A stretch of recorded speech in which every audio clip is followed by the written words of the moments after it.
burst the bubble, Europe is cool. Crève la bulle, l'Europe c'est de la bombe. Crève la bulle, l'Europe c'est de la bombe. Crève la bulle, l'Europe c'est de la bombe. Crève la bulle, l'Europe c'est de la bombe est aujourd'hui sur l'esplanade Solidarność, en face de l'entrée du Parlementarium.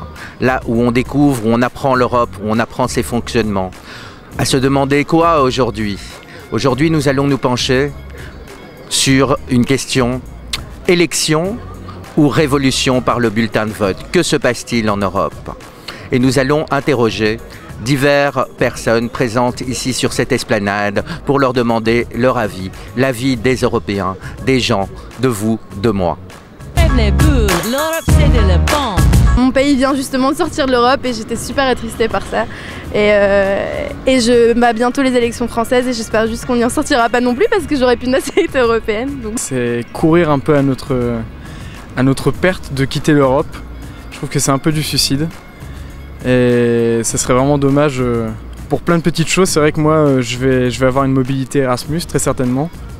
Et ça, ce serait vraiment dommage de le perdre. Les échanges et les partenariats interuniversitaires entre les États membres de l'Europe, et ça c'est vraiment enrichissant, c'est vraiment une chance qu'on a de pouvoir ne serait-ce que circuler librement en Europe sans avoir besoin de visa. I'm a bit worried what's happening right now in Europe because of Brexit, but actually I'm quite positive. L'Europe a un problème de fond qui tient au fait que de toute manière aujourd'hui, avec 27 ou 28 États, peu importe si on inclut encore l'Angleterre qui n'est pas encore partie, elle a un problème de fond en particulier vis-à-vis des États-Unis.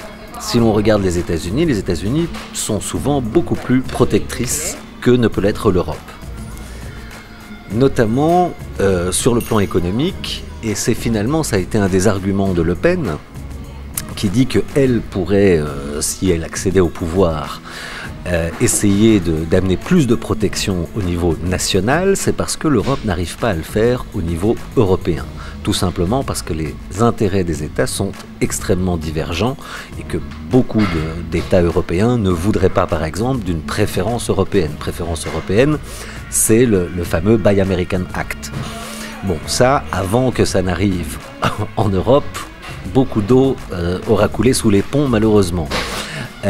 On l'a vu d'ailleurs, c'est-à-dire qu'aux États-Unis, on fait semblant d'accepter des réponses à certains appels d'offres, accepter ces réponses qui viennent de l'extérieur des États-Unis, et finalement, qui est-ce qui gagne toujours pour des raisons politiques?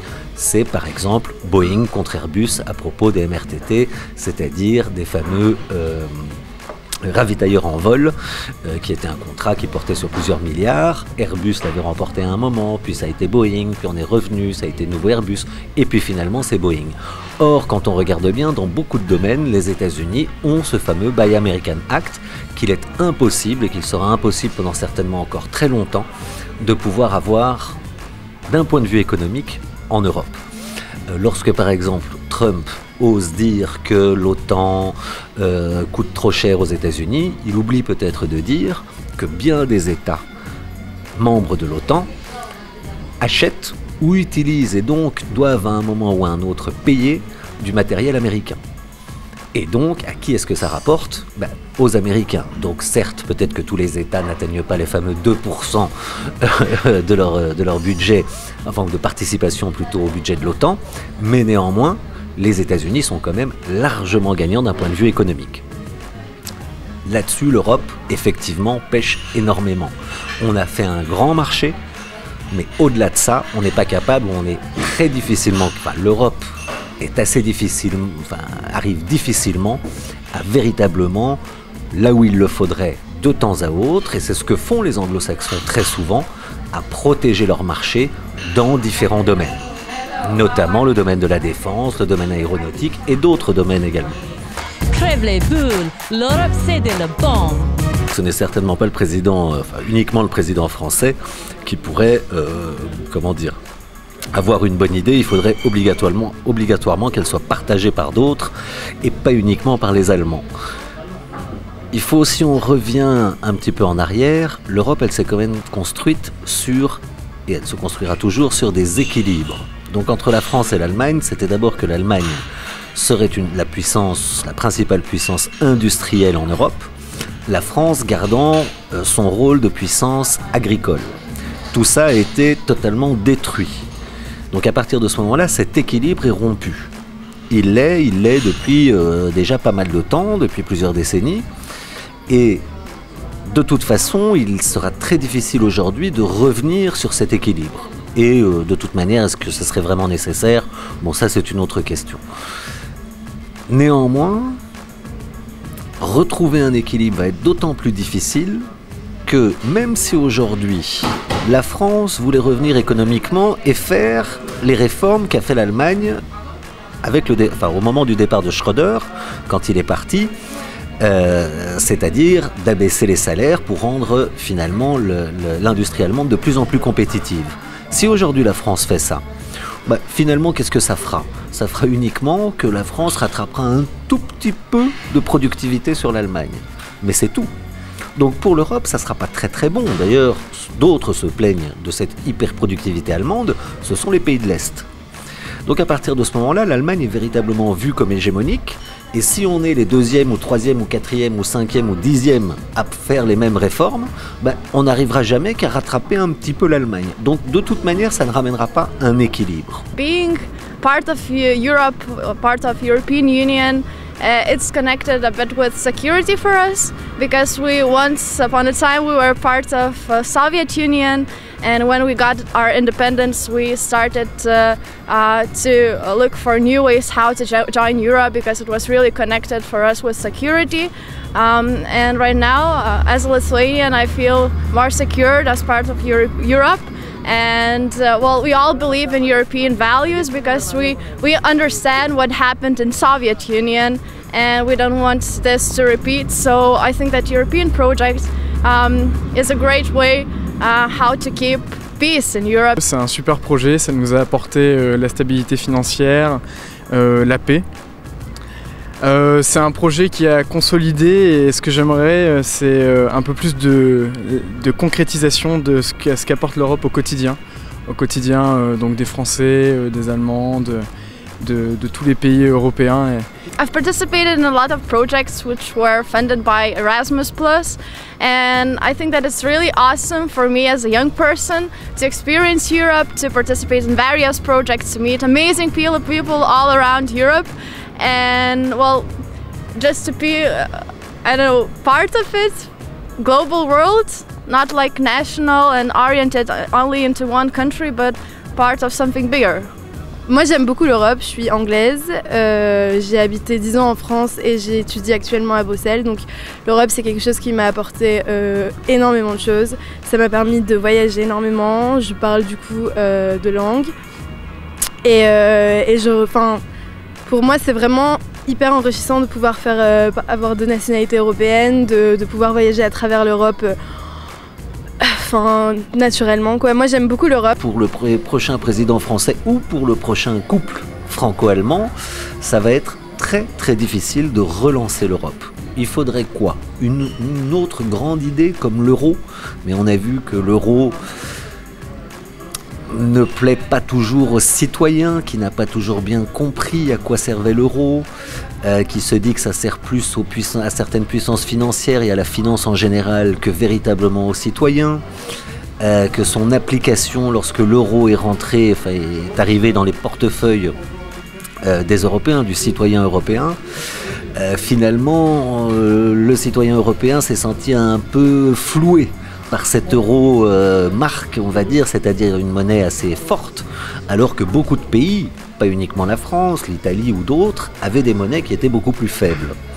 Donc ils ont eu tout d'un coup l'impression de payer beaucoup plus cher pour des biens, on va dire, je ne veux pas dire uniquement de première nécessité, mais enfin qu'ils avaient l'habitude de consommer de manière courante. À partir de ce moment-là, je pense que malheureusement, cela est resté comme idée chez pas mal de citoyens et dans pas mal de pays européens, que l'euro finalement n'était peut-être pas une monnaie idyllique. Alors il n'y a pas de monnaie idyllique évidemment, mais l'euro, ça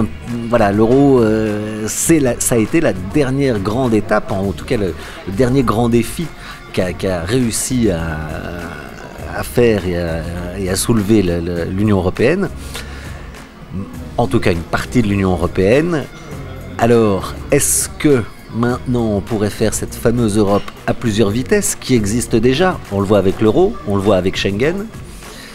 La question est posée, mais beaucoup d'États considèrent que s'il y avait une Europe à plusieurs vitesses, ils deviendraient des États de seconde zone, leurs citoyens des citoyens de seconde zone, et évidemment à partir de ce moment-là, que l'Europe ne serait plus véritablement un symbole d'unité et de solidarité.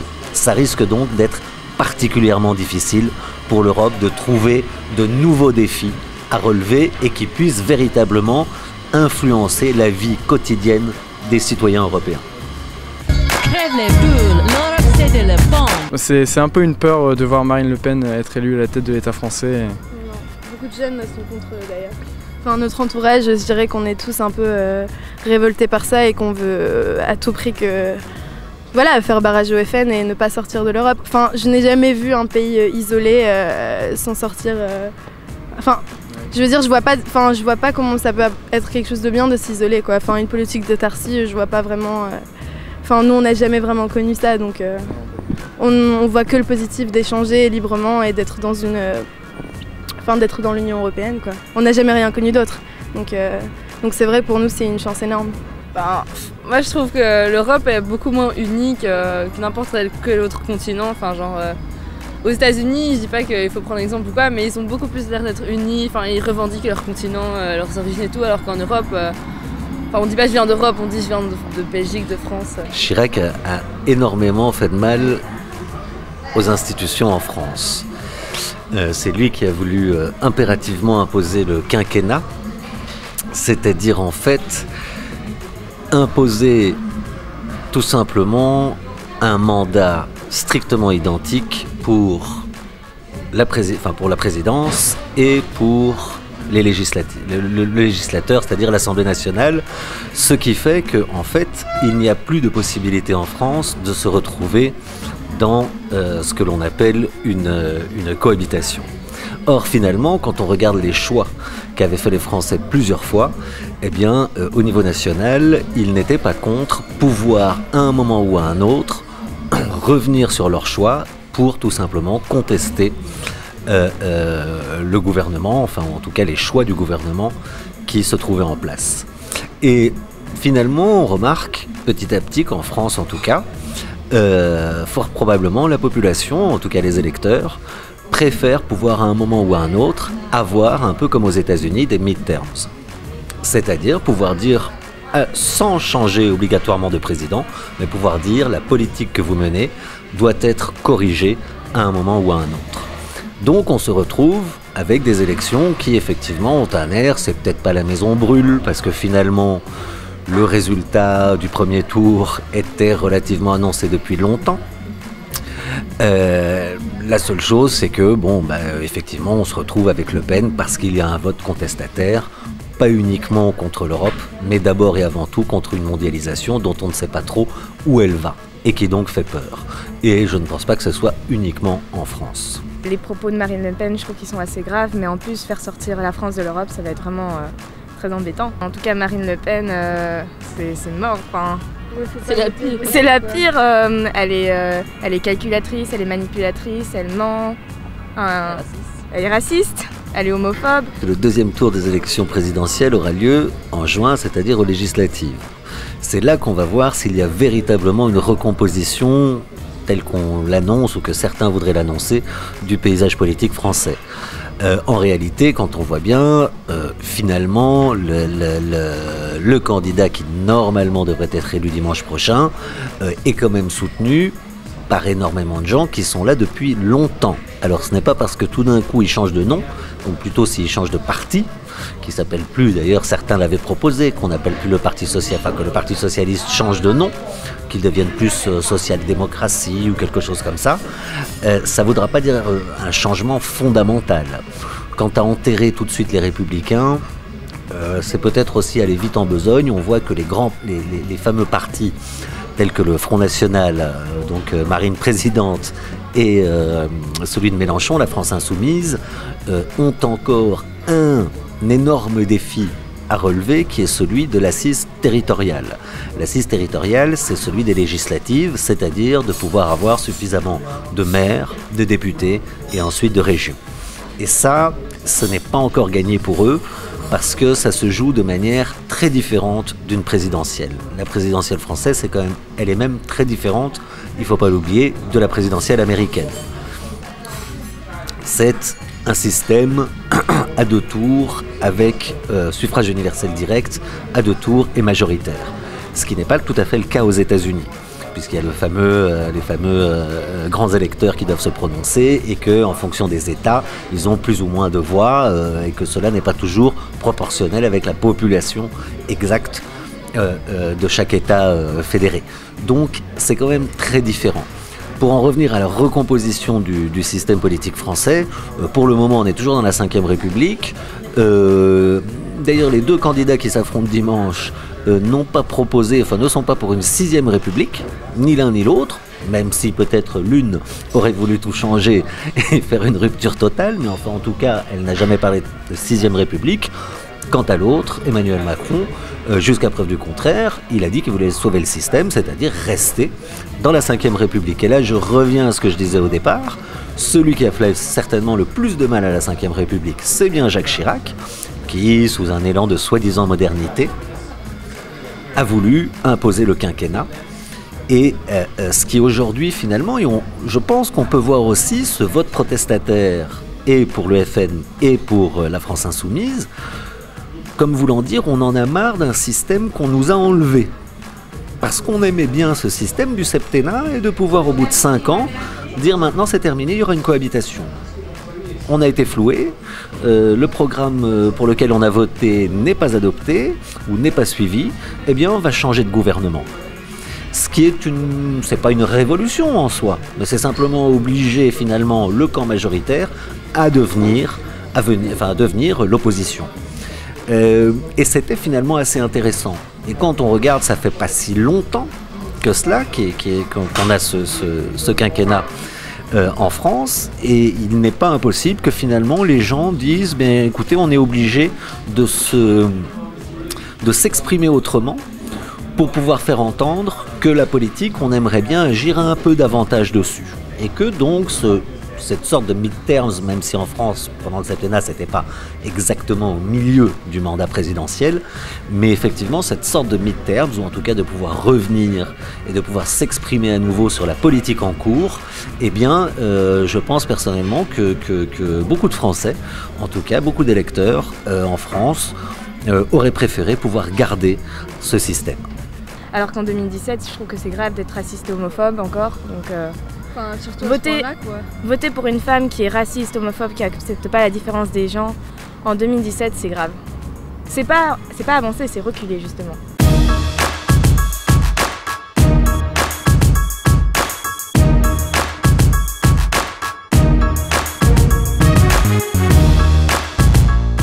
Restez tuned sur Al-Mouattine pour un nouveau numéro de Crève la bulle, l'Europe c'est la bombe. N'hésitez pas à commenter et envoyer vos suggestions sur Facebook et Twitter, #Crève la bulle.